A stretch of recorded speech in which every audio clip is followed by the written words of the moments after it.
आता isakal.com आहे देशातील नंबर 1 ची मराठी न्यूज वेबसाईट। प्रत्येक अपडेटसाठी isakal.com ला नक्की भेट द्या।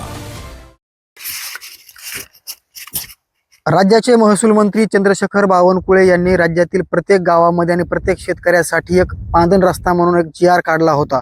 आणि जर तुमच्या सोयीस्कर असेल, शेतकऱ्यांच्या कुठल्या तक्रारी नसतील आणि त्याचबरोबर शेतकऱ्यांच्या सहमती असेल तर तात्काळ निर्णय घेऊन शेतकऱ्यांना रस्ते खुले करून दे, जेणेकरून कोणाचे फळबाग असतील तर कोणाला शेतात जाण्यासाठी रस्ता मोकळा होईल। हा निर्णय राज्य सरकारने घेतला होता। मात्र बीडमध्ये ज्या रस्त्यासाठी आज संपूर्ण जिल्ह्यामध्येच वातावरण गढूळ झालेलं आहे, पांदन रस्त्यासाठी संपूर्ण शेतकरी तहसीलचे उंबरे झिजवतात, तारखा सुरू आहेत, मात्र त्यांना रस्ते कधी मिळणार, तारीख पे तारीख मिळणार, हा मोठा सवाल आज बीडमध्ये ठाकलेला आहे। बीड तहसील इलाक्यामध्ये आहेर चिंचोली म्हणून गाव आहे, ज्या गावामध्ये मी शेतकऱ्याच्या बांधावर त्या ठिकाणी बघू शकतोय। जो रस्ता शेतकऱ्यांना मंजूर करून दिलेला आहे हा तो रस्ता आहे आहेर चिंचोली मधील। एकंदरीत पाहायला गेलं तर हे जवळपास अंतर 2.5 किलोमीटरच्या वर आहे आणि दुसरीकडे पाहायला गेलं तर या ठिकाणचं जे अंतर आहे जवळपास अर्धा किलोमीटरहून अधिक कमी अंतर आहे। ह्या संपूर्ण ज्या शेतामध्ये उभा आहे त्या शेतकऱ्याची देखील या रस्त्याला सहमती आहे, मात्र तहसीलदारांकडून जाणून बुजून आम्हाला चुकीच्या पद्धतीचा रस्ता दिला असा संपूर्ण शेतकऱ्यांचा आरोप आहे। मी त्यांच्या स्वतः बांधावर उभा आहे। नक्कीच शेतकऱ्याची काय मागणी आहे मी जाणून घेण्याचा प्रयत्न करणार, मात्र याकडे राज्य सरकार आणि त्याचबरोबर इथले जे तहसीलदार आहे ते दुर्लक्ष करताना पाहायला मिळत आहेत। आणि गेल्या 1.5 वर्षापासून हे संपूर्ण शेतकरी आहे ते उंबरे झिजवतात। नेमकी काय मागणी मी जाणून घेणार आहे, काय सांगाल असं आपण स्वतः स्पॉटवर आलेलो आहेत। सगळं संपूर्ण सविस्तर सुरुवातीपासून प्रकरण सांगा। सुरुवातीपासून आम्ही 1.5 वर्षापासून तहसीलला हेल्पाटी आणतो। त्याच्यानंतर त्या दिवशी आपण बाईट घेतली होती तहसीलदार साहेबाची, त्यांनी स्वतः येऊन पंचनामा केला इथं। तर ते काय म्हणले, एक पूर्वीपार चालत असलेला जुना रस्ता, त्या रस्त्या लगत दुसरा रस्ता इथं आहे का रस्ता, तुम्ही स्वतः आलात। तहसीलदार साहेब सुद्धा तुम्हाला म्हणले तुम्ही रानात जा आणि पाहणी करा। तुम्ही आता स्वतः आलात इथं स्पॉटवर, जिथं शेळके साहेबांनी इथं पंचनामा केला, तुम्ही इथंच उभा आहेत आपण सगळेजण। इथं कुठला रस्ता दिसतोय का? आणि जो आहे पाऊल रस्ता तो सुद्धा नकाशात नाही असं लिखित त्यांचं म्हणणं आहे।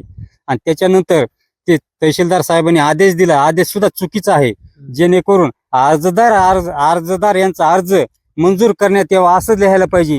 तिथं त्याच्यावर लिहिलेलं आहे गैर अर्जदार यांचा अर्ज मंजूर करण्यात येतो असं लिहिलेलं आहे। म्हणजे याचा अर्थ असा होतो आम्ही अर्जदार आहेत, आमचं मंजूर केलेलं नाही, गैर अर्जदार यांना रस्ता दिलेला आहे, आम्हाला दिलेला नाही। हे संपूर्ण ज्या तुम्ही रस्ता मागताय, ज्यांच्यासाठी रस्ता हवा आहे हे किती शेतकरी आहेत आणि किती शेतकरी? आता 5-6 शेतकरी आहेत आणि त्याच्यानंतर सहमती सुद्धा शेतकरी उभा आहे तिथं। त्याच्यानंतर हे 2-4 जण सहमती शेतकरी, हे 4-5 जण बंधू राज आहेत, त्यांचं सुद्धा लेखी स्वरूपात सहमती पत्र ते असताना सोयीस्कर आणि जवळचा रस्ता सर्वेबान नंबर आहे हे सगळं असताना आम्ही कायदेशीररित्या सगळं बसते, तरी सुद्धा हा चुकीचा निर्णय का घेतला, याच्या मागचे कारण काय हे सगळं स्पष्ट सांगावं तहसीलदार साहेबांनी।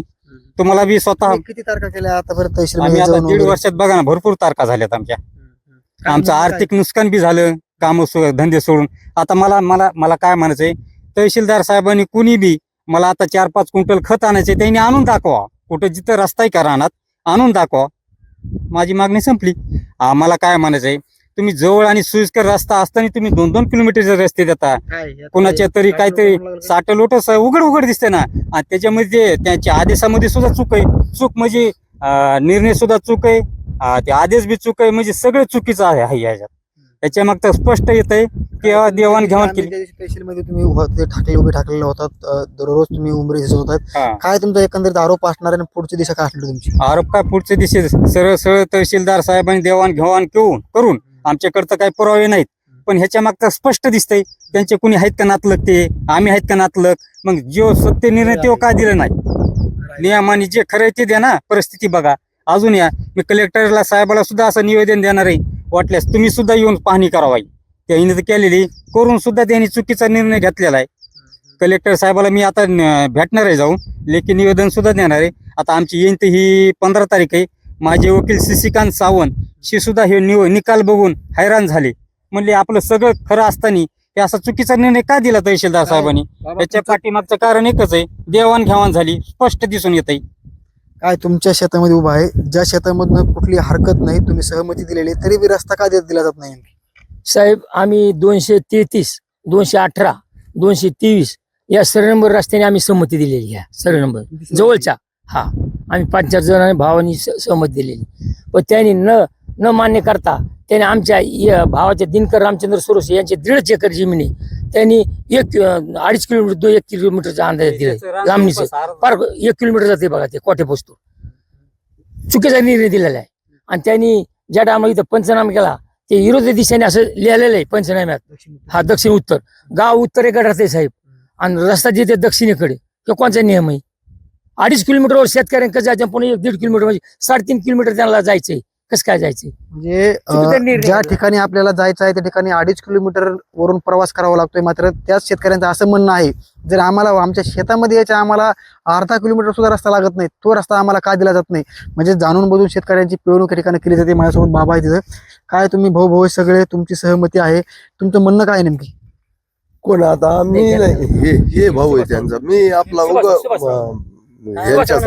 सुभाष अण्णाच्या माझ्यासोबत शेतकरी काय बरं नेमकी आता दुसरी वेळेस आपली भेटायची काय? राज्य सरकार म्हणते शेतकऱ्यांना योजना आणल्या, पांदन रस्ता दिला. चंद्रशेखर बावनकुळे म्हणतात की कारवाई करा जर कोणी रस्ता अडवत असेल तर. राज्य सरकार चांगलं आहे, सगळं चांगलं आहे, पण हे जे अधिकार पदावरले जे लोक आहेत हे लोक भ्रष्ट झालेले आहेत. ह्यांच्या भ्रष्टाचारीमुळं इतर जे लोक आहेत आपले शेतकरी लोक, शेतकरी बांधव जे काय अडचणीत आहेत ते अडचणीमध्ये डबल टाकू लागले ना. मुद्द्याची गोष्ट ही आहे, जिथं रस्ता नाही त्या ठिकाणी म्हणतात रस्ता आहे. आणि त्या वकिलांनी त्यांच्या वकिलांनी आणि त्या लोकांनी त्यांनी काय केलं, संगनमत करून एक नकाशा तयार करून ह्या नकाशाला जे खरा तहसीलचा नकाशा आहे त्याला डावलून दुसरा नकाशा तयार करून ही घालमेल करून हे रस्ता बाद केलेला आहे त्यांनी. म्हणजे रस्ता द्यायचं मान्य केलं नाही त्यांनी. काय पुढची भूमिका काय असणार तुमची नेमकी आता संपूर्ण विषयावरती? आता शासन प्रशासन आहे, तुम्ही शेतकरी आहात, आता आम्हाला सगळ्यातली परिस्थिती दिसते. काय पुढचं तुमचं चंद्रशेखर बावनकुळे यांना काय सांगणार असणार आहे? काय आता आम्हाला काय फाशीची वेळ आली काय सांगावं त्यांना तरी? सांगा ना तुम्ही. नाही आता आम्ही काय, मला चलणं होत नाही, काहीच नाही. मग काय आता तेच राहिले शिल्लक फक्त. नाही तुम्ही इकडं कसं काय दाखवता, दक्षिणेकडे कसं काय दाखवता? उत्तरेकडे आमचं गाव राहिलं, उत्तरेकडे जायचं यायचंय आणि तुम्ही दक्षिणेकडे जा म्हणता. हे काय भानगड काय? हे अधिकारी कसलेत? हे भ्रष्ट अधिकारी जे आहेत ना त्यांचा ताबडतोब हकालपट्टीच करायला पाहिजे तिथून. हे मला मान्य आहे. काय बोलायचं बोला. तहसीलदार साहेबांनी हा चुकीचा निर्णय दिलेला आहे. हा निर्णय पूर्व पश्चिम हा जवळचा रस्ता असताना हा रस्ता द्यायला पाहिजे. त्यांनी ते दिलेला नाही, काहीतरी चपढप केलेली, गोंधळ केलेला त्यात. साहेब तहसील मध्ये पाय तुडिले त्या लोकांनी, इतकी दादागिरी करते ते लोक. ते आम्ही तहसील याला पोलीस स्टेशनला तक्रार दिलेली हो, तरी पण ते आता वरच्यावर ते एखाद्याला मारू शकतात. हा इतकं ते हरामखोर लोक आहेत ते. आता ते फौजी मधला होय साहेब, ते दबाव निसता नाही, ते फौजी मधला फौजी केलेला म्हणजे फौजी मधून मिलिटरी मधून आलेला माणूस आहे. माझं विनंती नक्कीच कॅमेरामॅनला या ठिकाणं दाखवू शकतोय. जो शेतकऱ्यांनी रस्ता मागवलाय तो हा रस्ता आहे. गेल्या म्हणजे ज्या शेतामध्ये मी उभा आहे, हे शेत ज्या शेतकऱ्यांना आता माझ्यासोबत बाईट दिलेली आहे, प्रतिक्रिया दिलेली आहे, त्यांचं म्हणणं आहे आमच्या शेतामधून रस्ता करा, आम्हाला कुठली हरकत नाही. आणि समोरचे जे झाडं दिसतात, जो समोरचा जो ऊस दिसतोय तिथनं इथपर्यंत येण्यासाठी फक्त अर्धा किलोमीटर सुद्धा हे अंतर नाही. मात्र ह्या बाजूने आम्हाला रस्ता न देता दुसरीकडे पाहायला गेलं तर जो रस्ता आहे तो ह्या बाजूने म्हणजे दक्षिण आणि उत्तर रस्ता दिला जातोय. जवळपास 2.5 किलोमीटरचा अंतर आहे. म्हणजे इथून त्या कोपऱ्यापर्यंत जायचं, पुन्हा खाली जायचं, पुन्हा इकडून इकडे यायचं. म्हणजे जे आम्हाला सोयीस्कर आहे ते रस्ता दिला जात नाही. मुद्दाम जाणून बुजून संगनमत करून काहीतरी आर्थिक देवाणघेवाण करून असा शेतकऱ्यांचा आरोप आहे. हा रस्ता दिलेला आहे. नक्कीच येणाऱ्या काळामध्ये शेतकऱ्यांचा प्रश्न मिटतोय का, याला न्याय कधी मिळतोय हे देखील पाहणं महत्वाचं असणार आहे. मात्र जे बीडचे तहसीलदार आहेत, तहसीलदार साहेबांना माझी विनंती आहे की त्यांनी एकदा पुन्हा स्पॉटवरती यावं, या शेतकऱ्यांच्या भावना जाणून घ्याव्यात. जेणेकरून जर आपल्याला जीवन जगत असताना, आपलं कुटुंब जगत असताना एक संपूर्ण 6 महिने पीक पिकवावं लागतं, मग ते शेतामधलं पीक पुन्हा विकावं लागतं, नंतर 4 पैसे येतात, त्यानंतर संपूर्ण उदरनिर्वाह भागवायचा, कुटुंब भागवायचं, संपूर्ण अडचणींना सामना करायचा. मात्र जर साहेब तुम्हाला 1 महिन्याचा पगार जर नाही दिला ना तर तुम्हाला तुमच्या वेदना काय हे तुम्हाला कळतील नक्कीच. मात्र या संपूर्ण शेतकऱ्यांचं असं म्हणणं आहे, जर आम्हाला 5 पोते जर खताचे आणायचे म्हटले तर आम्ही आणायचे कुठून आणि चक्रा घालायचे किती, हा देखील एक तीव्र संताप आणि एक तीव्र भावना शेतकऱ्यांनी व्यक्त केलेल्या आहेत. नक्कीच तहसीलदार साहेब आता निर्णय काय घेतात आणि जे चंद्रशेखर बावनकुळे यांनी एक आदेश काढलाय, एक GR काढलाय, प्रत्येक शेतकऱ्याला शेतामध्ये जाण्यासाठी रस्ता मोकळा करून द्या. जर कोणी अडवत असेल तर त्यांच्यावरती फौजदारी गुन्हे दाखल करा. मात्र हे इथले तहसीलदार आणि इथले प्रशासन शासन करतंय का हे देखील पाहणं महत्त्वाचं असणार आहे.